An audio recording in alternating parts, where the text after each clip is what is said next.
Wacy Academy.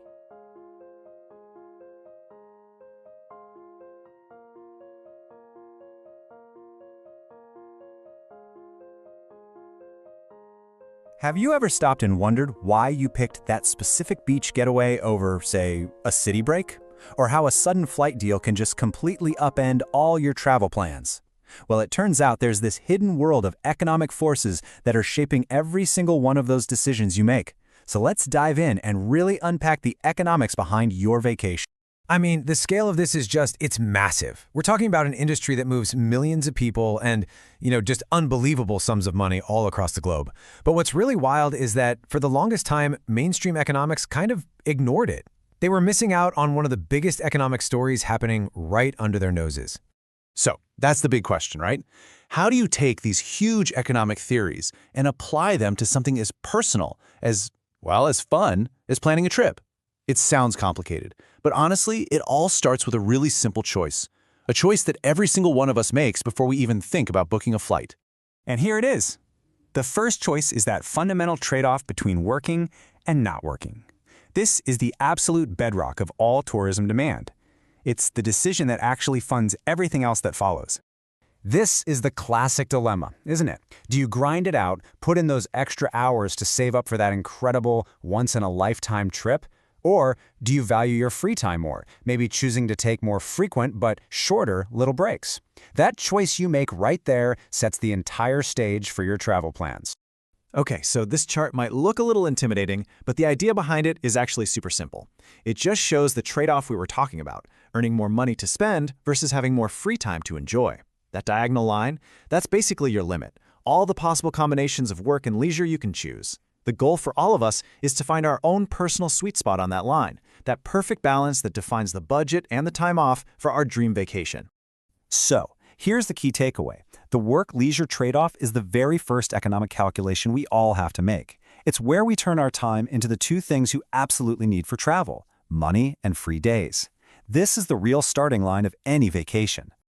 All right, so you've made that first big choice. You've got your income sorted out. Now we get to the next step. Let's see how this all builds. How do you actually decide to spend it? This is the next huge question. You've got a limited amount of cash, and every dollar you put towards a plane ticket is a dollar you can't spend on groceries or a new phone or putting into savings. So how on earth do you make that call? And this chart illustrates that decision perfectly. This diagonal line is what economists call your budget line. A better way to think of it is just your spending limit. You could, in theory, go all in on tourism, that's the point at the top, or spend all of it on other stuff down at the bottom right. But most of us, we find our happy medium somewhere in the middle, at a point like D, getting the best possible mix of travel and everyday life that our budget allows. So yeah, the budget line is basically just a simple map of your financial possibilities. It's the hard reality of your income and the prices of things, and it's the boundary that your personal preferences have to play within. But of course, life isn't static, right? Prices change, our income can change, and that's when things get really interesting. This is the dynamic part of planning a vacation. Just think about it for a second. You get a surprise bonus at work, or an email pops up with a 50% off flight deal to a place that's been on your bucket list forever. How does that instantly redraw the map in your head of what's possible? Well, economists break this down into two pretty cool effects. First, you've got the substitution effect. That cheap flight to Italy suddenly makes a weekend trip to a local city look kind of expensive by comparison, so you substitute one for the other. Then there's the income effect. Because the flight is so much cheaper, you've got more money left over. You literally feel richer. You might use that extra cash to upgrade your hotel in Italy, or maybe you'll just save it for something else entirely. So we've talked about how we choose tourism over other things, but what about choosing one trip over another, like a week in Spain versus a week in Greece? How does that work? It really boils down to two key ideas: complements and substitutes. Complements are destinations you experience together, like a big European tour where you hit both London and Paris. One trip actually makes the other one better. Substitutes, on the other hand, are an either-or choice. You're probably deciding between a big city trip to Sydney or New York, not both at the same time. And these graphs are just a way for economists to visualize those different travel styles. On the left, see that L shape? That represents complementary trips, where you want to do a bit of both, a little bit of Paris and a little bit of London. On the right, those straight diagonal lines represent substitute trips. You're probably not splitting your time between Sydney and New York. You're trading one off for the other and going all in on whichever one you choose. Okay, so we've talked a lot about individual choices, budgets, prices, all the math. But there is a huge piece of this puzzle that we're still missing. And honestly, it has nothing to do with numbers at all.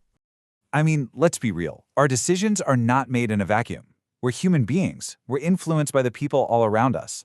So is planning a vacation really just a rational calculation? The answer is a pretty resounding no. The choices our friends and family make, what we see scrolling through our feeds online, it all has a powerful and often subconscious influence on where we want to go and what we want to do when we get there. Economists and sociologists actually have a name for this. It's called the demonstration effect. And it's a simple but incredibly powerful idea. We see what other people are doing, especially people we look up to, and we want to do it too. Their consumption patterns become a kind of benchmark for our own. And this happens all the time, right? You see your friend's amazing photos from Iceland on Instagram, and all of a sudden, Iceland shoots to the top of your list. Or maybe everyone in your office is talking about their latest trip to Japan, and you start to feel this pull to go there too. It's about social status, it's about belonging, and it's about that powerful, very human need to keep up. So when you get right down to it, your next trip isn't just a line item on a budget. It's this complex, fascinating decision that sits right at the intersection of hard numbers, your income, prices, trade-offs, and the very human, very powerful influence of the social world around you. And that really leaves us with one final question to think about. The next time you're scrolling through flight deals or daydreaming about a destination, just take a moment and ask yourself, is this decision being driven by my budget line, or is it the demonstration effect? The answer, well, it just might surprise you.